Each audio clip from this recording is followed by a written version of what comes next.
एक बार की बात है, एक दिन सूर्य और हवा में अचानक विवाद होने लगा। दोनों इस बात पर बहस करने लगे कि उन दोनों में सबसे अधिक शक्तिशाली कौन है। वायु बड़ी ही घमंडी और जिद्दी स्वभाव की थी। उसे अपनी शक्ति पर बड़ा ही गुरूर था। उसका मानना था कि वह अगर तेज गति से बहने लगे तो बड़े बड़े पेड़ों को उखाड़ सकती है। उसमें मौजूद आर्द्रता नदियों और झीलों के पानी को भी जमा सकती है। अपने इसी घमंड के चलते वायु ने सूर्य से बहस करते हुए कहा, मैं तुमसे ज्यादा शक्तिशाली हूँ। मैं चाहूं तो किसी को भी अपने झोंके से हिला सकती हूँ। सूर्य ने हवा की बात मानने से इनकार कर दिया और कहा, बड़े ही शांत तरीके से कहा, देखो कभी भी अपने पर घमंड नहीं करना चाहिए। हवा यह सुनकर चिढ़ गई और खुद को ज्यादा शक्तिशाली बताती रही। इस पर दोनों आपस में बहस कर ही रहे थे कि उन्हें तभी रास्ते में एक आदमी दिखाई दिया।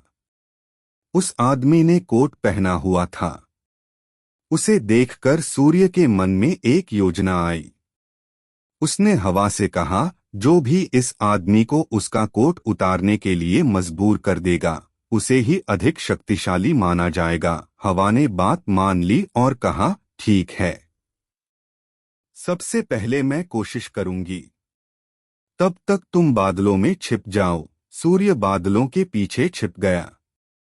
फिर हवा बहने लगी। वह धीमे धीमे बहने लगी, लेकिन उस आदमी ने अपना कोट नहीं उतारा। फिर वह तेजी से बहने लगी। हवा तेज होने की वजह से उस आदमी को ठंड लगने लगी और उसने अपने कोट से शरीर को अच्छे से लपेट लिया। बहुत देर तक ठंडी और तेज हवा बहती रही, लेकिन उस आदमी ने अपना कोट नहीं उतारा। अंत में हवा थककर शांत हो गई। इसके बाद सूर्य की बारी आई। वह बादलों से बाहर निकला और हल्की धूप करके चमकने लगा।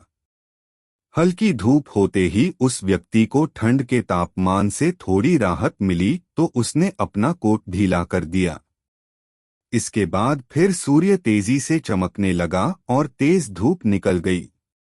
तेज धूप होते ही आदमी को गर्मी लगने लगी और उसने अपना कोट उतार दिया।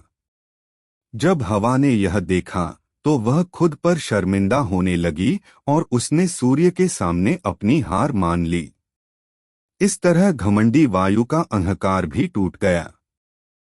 कहानी से हमने क्या सीखा? खुद की योग्यता व ताकत पर कभी घमंड नहीं करना चाहिए, क्योंकि घमंड करने वालों की कभी जीत नहीं होती है।